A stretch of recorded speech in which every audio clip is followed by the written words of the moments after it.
Good evening मित्रों। आज हम लोग अपने फिर इस नए सेशन में एक बार जुड़ने चल रहे हैं, जिसमें हम आपको बोर्ड से रिलेटिव 100 टाइप के क्वेश्चन, जो बहुविकल्पीय टाइप के क्वेश्चन है, उनको हम सॉल्व करवा रहे हैं। और आपको जो कि बोर्ड में बहुत ही कारगर सिद्ध होने वाला है। तो अब चलो हम लोग आज इस नए क्वेश्चन को देखते हैं, जो आपके बोर्ड के लिए इम्पोर्टेंट है। लेकिन इस वीडियो को शुरू करने से पहले हम आपसे कहना चाहेंगे कि आप चैनल को ज़्यादा से ज़्यादा सब्सक्राइब करिए, ज़्यादा से ज़्यादा लाइक करिए और हमसे जुड़े रहिए, जिससे हम आपको नए नए क्वेश्चन जो आपके बोर्ड के लिए इम्पोर्टेंट हैं उनको आपको प्रोवाइड करवाते रहें, सॉल्व करवाते रहें और आपको एक नई से अच्छी जानकारी भी मिलती रहे क्वेश्चन के विषय में, जो आपको बोर्ड में मिलेंगे। तो चलिए सेशन को हम लोग स्टार्ट करते हैं, जिसका पहला क्वेश्चन आज का है कि सेक ए प्लस टेन ए इंटू 1 माइनस साइन ए का मान ज्ञात कीजिए। तो पहले क्वेश्चन को देखो हम लोग कैसे सॉल्व करते हैं। पहला क्वेश्चन है सेक ए प्लस टेन ए इंटू 1 माइनस साइन ए। देखो इनको सॉल्व करने का तरीका क्या है कि जब भी आपको sine cos tan cosec sec cot के बेस में आपको क्वेश्चन मिलता है, तो आप सेक टेन सेक हो, टेन हो, कॉसेक हो, सेक हो, इनको आप साइन या कॉस में पहले चेंज कर लेते हैं, फिर क्वेश्चन को अगर सॉल्व करते हैं तो आपको सॉल्व करने में आसानी रहती है और सरलता से क्वेश्चन सॉल्व भी हो जाता है। तो चलो देखो अब इनको हम लोग क्या करेंगे कि सेक को चेंज करते हैं कि सेक बराबर क्या होता है 1 अपॉन कॉस ए होता है, प्लस टेन ए बराबर होता है sign A upon cos A.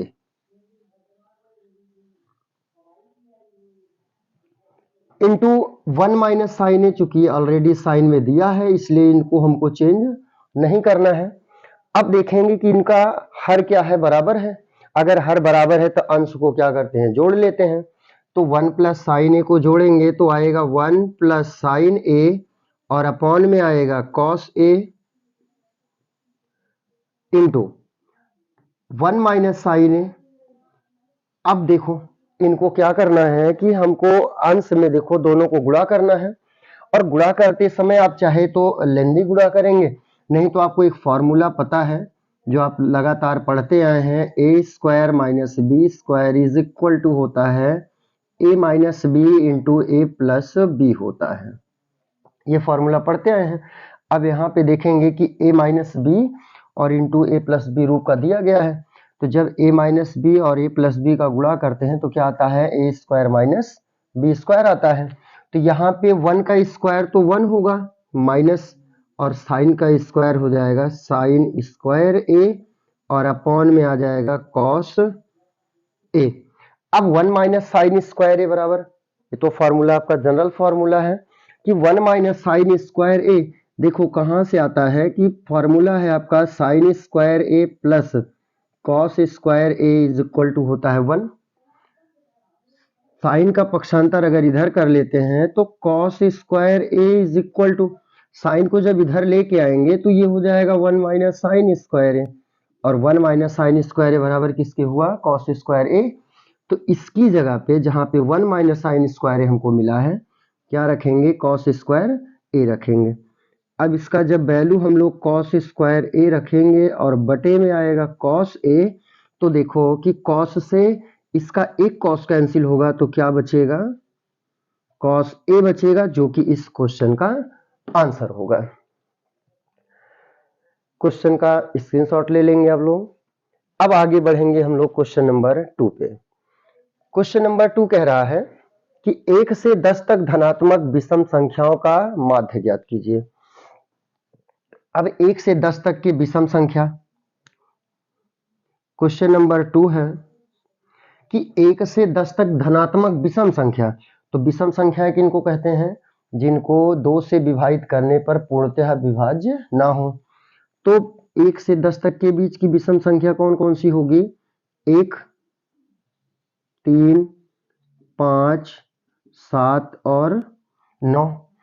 अब इनका कह रहा है माध्य निकालना है। तो माध्य बराबर तो आप पढ़े हैं कि माध्य बराबर होता है कुल पदों का योग,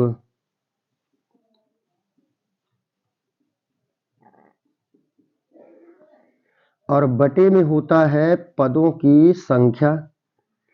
अब कुल पदों का योग देखो, यानी इनको हम लोग क्या करेंगे, जोड़ लेंगे। तो जोड़ेंगे 9 7 16 16, चलो इनको लिख ही देते हैं। ये हो जाएगा 9 धन 7 धन 5 धन 3 और धन 1।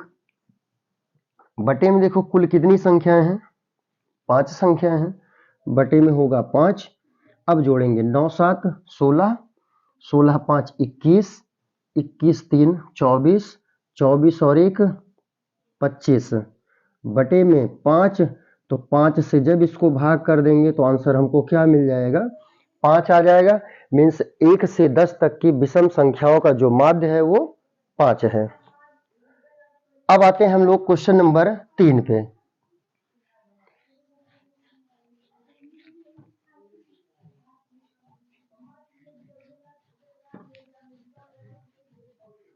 अब आ जाओ क्वेश्चन नंबर 3 पे।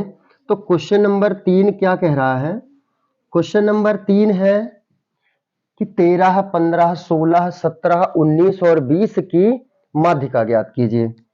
अब 3 में देखो कि संख्या दिया है 13 15 16 17 19 और 20। कह रहा है कि 13 15 16 17 19 20 का माध्यिका ज्ञात कीजिए। अब माध्यिका ज्ञात करने के लिए जब आंकड़े दिए होते हैं तो हम लोग पहले इनमें ये देखते हैं कि ये किसी क्रम में है या नहीं। क्रम का मतलब आरोही क्रम या अवरोही क्रम। आरोही क्रम किसको कहते हैं बेटा, आरोही क्रम कहते हैं संख्याओं के बढ़ते क्रम को, और अवरोही कहते हैं संख्याओं के घटते क्रम को। तो आरोही का मतलब है कि पहले छोटी, फिर उससे बड़ी संख्या, फिर उससे बड़ी संख्या, फिर उससे बड़ी संख्या। तो इसमें देखो कि 13 15 16 17 19 और 20 आपको एक बढ़ते क्रम में दी गई हैं। तो आप चाहे बढ़ते क्रम में लिखते हैं या फिर घटते क्रम में। तो इसमें पहले से ही दिया है इसलिए आपको क्रम में नहीं करना है। अब इसमें देखते हैं कि संख्याएं कितनी हैं। n बराबर पहले निकालते हैं तो 1 2 3 4 5 और 1 ये 6। n का वैल्यू कितना है, 6, यानी पदों की संख्या कितने हैं, 6। अब इस 6 को ये देखते हैं कि 6 सम है या फिर विषम। तो कहेंगे सर 6 तो सम है। तो सम के लिए देखो माध्यिका का जो सूत्र है वो सूत्र है माध्यिका बराबर n बटे 2 वां पद मीन्स वे पद का मान, और प्लस n बटे 2 धन 1 वां पद, और पूरे का बटा होता है 2। अब n का मान हमको कितना मालूम है, 6 मालूम है। तो n की जगह पे रखेंगे 6 बटे 2 वां पद और धन 6 बटे 2 धन 1 वां पद, और पूरे का बटा क्या आ जाएगा, 2। देखो बच्चों अब 2 से तो ये डिवाइड हो जाएगा, यानी भाग करेंगे तो 2 से कट जाएगा ये 3, इस 2 से इसको भाग करेंगे तो 3। तो यहां पे तो हो गया कि तीसरा पद, और यहां पे 3 1 ये जुड़ेगा प्लस 1 है, तो 3 और 1 कितना हो जाएगा, 4। ये आ गया चौथा पद, और पूरे का बटा आ गया 2। अब यहाँ पे देखेंगे कि तीसरे पद पे क्या है, 16 है, तो तीसरा पद हो गया 16, चौथा पद क्या है, 17 है, तो यहाँ पे रखेंगे 17, और 16 17 को जोड़ेंगे तो 7 6 13, 1 1 2 और 1 3 बटे 2, भाग कर देंगे 2 1 कम 2 1 3, 13 बनेगा तो 2 6 12, 1 13 2 पंचे 10, यानी 16.5 जो आएगा वो इस आंकड़े का माध्यिका हो जाएगा, जो कि इस क्वेश्चन का आंसर है। अब आएंगे क्वेश्चन नंबर 4 पे।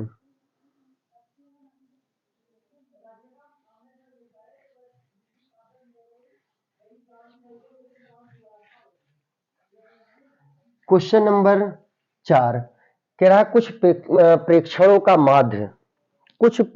का माध्य 27 तथा बहुलक क्या है 45 है, तो माध्यिका हमको ज्ञात करना है। देखो एक सूत्र होता है जो माध्य, माध्यिका और बहुलक में संबंध होता है। देखो माध्य, माध्यिका और बहुलक में संबंध, ये सूत्र होता है कि बहुलक बराबर, ध्यान देना बच्चों कि बहुलक बराबर, ये आपको बुक में शायद किसी बुक में दिया होगा, लेकिन बहुत कम ही बुकों में ये वाला फॉर्मूला दिया गया है, जिसको आप बहुत अच्छे से कंठस्थ कर लेंगे, जिससे कि आपको दिक्कत ना करे क्वेश्चन में। और ये क्वेश्चन लगातार कई वर्षों से पूछा जा रहा है बोर्ड में, और हो सकता है कि इस बार फिर से ये क्वेश्चन आए, इसलिए हम इसको क्वेश्चन को उठा लिए जिससे कि आपको सॉल्व करवा सकें। तो अब देखो कि बहुलक बराबर क्या होता है। बहुलक बराबर होता है 3 गुणे माध्य और माइनस 2 गुणे, सॉरी 3 माध्यिका, 3 माध्यिका माइनस होता है 2 गुणे माध्य के। अब बहुलक का जो फॉर्मूला है, सॉरी मान है, वो है 45 और 3 गुणे माध्यिका का मान क्या दिया है, नहीं दिया, निकालना है आपको, और माध्य दिया गया है 27, तो 3 गुणे माध्यिका को तो ऐसे ही लिखेंगे और माइनस 2 गुणे माध्य का मान है कितना 27। अब 45 और बराबर, ये तो हो गया कि 3 गुणे माध्यिका और माइनस में हो गया कि 27 और दूना अगर गुणा करेंगे तो 27 दूना होगा 54, यानी 2 सते 14, 2 दूना 4 और 1 5। इनको अगर इधर लेके आते हैं, 54 को इधर लेके आएंगे तो 45, ये 54 जब इधर आएगा तो यहाँ देखो माइनस है, इधर आके क्या बनेगा बेटा 45, ये बन जाएगा प्लस 54 और बराबर में होगा 3 गुणे माध्यिका। देखो 45 धन 54 बराबर 3 गुणे माध्यिका। अब इसको जोड़ेंगे तो 5 और 4 क्या हो जाएगा 9, 5 और 4 9 बराबर 3 गुणे माध्यिका। तो माध्यिका का मान देखो निकालेंगे जब, तो 3 का हम क्या करेंगे पक्षांतर कर देंगे, तो माध्यिका बराबर क्या आ जाएगा, ये 3 आके इधर बटे में आ जाएगा, तो 99 बटे में 3, 3 से भाग करेंगे 3 तिया 9, 3 तिया 9, तो माध्यिका बराबर आ जाएगा, माध्यिका बराबर हो जाएगा 33, जो इस क्वेश्चन में पूछा था। लास्ट 5वां नंबर क्वेश्चन देखेंगे कि एक पासे को फेंकने पर, एक पासे को फेंकने पर 3 से छोटी विषम संख्या आने की प्रायिकता। देखो अगर एक पासे को फेंका जाता है, पासे को फेंकने पर